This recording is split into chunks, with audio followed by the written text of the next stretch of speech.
we'll be adding some very significant sanctions onto Iran. Are you looking at a military strike? See what happens. There are many options, and there's the ultimate option. You say the ultimate option. Are you talking No, I'm saying the ultimate option, meaning go in war. No, I'm not talking about that ultimate option, no. So here we go with President Trump now considering what to do if there's retaliation against Iran. Secretary of State Mike Pompeo directly blaming Tehran for the attack on Saudi Arabia, calling it simply an act of war. I want to bring in Senator James Risch, chairman of the Foreign Relations Committee. Sir, good morning to you and welcome back to America's Newsroom. What is the appropriate response when you consider it was an act against Saudi Arabia, but clearly we're involved in this rather thickly, sir? You know, Bill, this is one of those things that you can't look the other way. This was as has been pointed out, this was an act of war, a clear act of war. The vehicles that were used were war vehicles, and something's going to have to be done. Look, I've seen the same intelligence that the president and everyone else has seen. There's no question who did this. I think that point is behind us. The question now is, where do we go from here? This president does not want to go to war. He's not a war kind of a person. I was in the room when he made the decision, the difficult decision regarding the when Iran shot down our drone last time. He wrestles with these in a very, very serious way.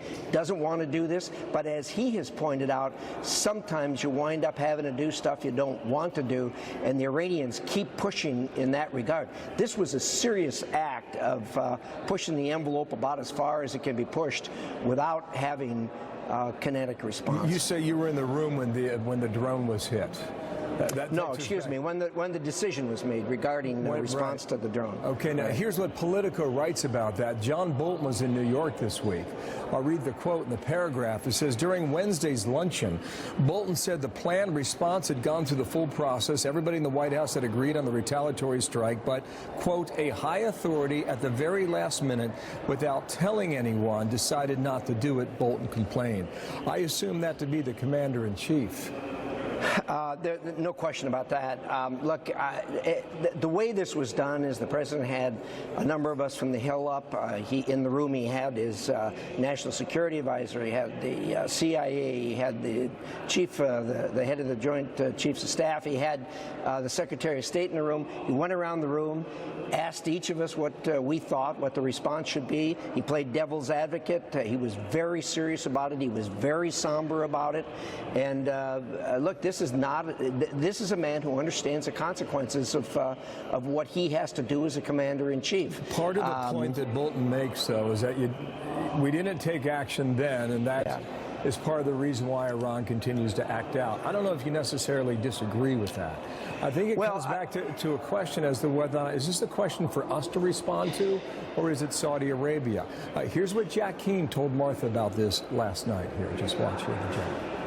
It is clearly an egregious act of war attacking the world's economy. I don't know where the Pentagon is, but I've heard some things that concern me. They may be steering and emphasizing the risk involved too much, which normally steers a decision maker to a weaker response, and we wind up not deterring. I want to get your feeling on that. And Mike Pompeo, he said, I'm confident in New York, which is next week, we'll talk a lot about this and what the Saudis will do. That suggests there's a judicious process here before taking action, and that the action could take a week or 10 days from now. Is that okay with you?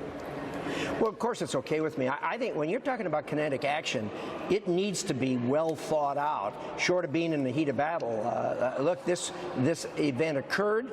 It's now over. It needs to be analyzed. And I think all of these arguments have got to be taken into effect. That part of the world, particularly the Iranians, they understand a kinetic response. And certainly that's on the table, as the president said. And we're going to take into consideration our allies' feelings. timelines on it, and all of the consequences that come with this. Look, when these things start, they're really easy to start. They're not so easy to unwind, as we've learned 18 years ago from Afghanistan. So you have to be really careful about getting into this. But the Iranians are notorious for making bad judgments, for miscalculating. And the real danger here is a miscalculation on the part of the Iranians, which give us no choice but to go in fully loaded. Word from Tehran today is that they'll consider a response to be at war. Last comment on that, Senator. Well, look, they are doing things which are bad. They're doing things which indicate a lack of judgment. They're pushing the envelope. They are notorious for miscalculating. Senator, thank you. Heavy Bill, thank decisions you. to be weighed. I hope you come back, sir. James Risch, Thank the you, Bill. Republican from Idaho, with us.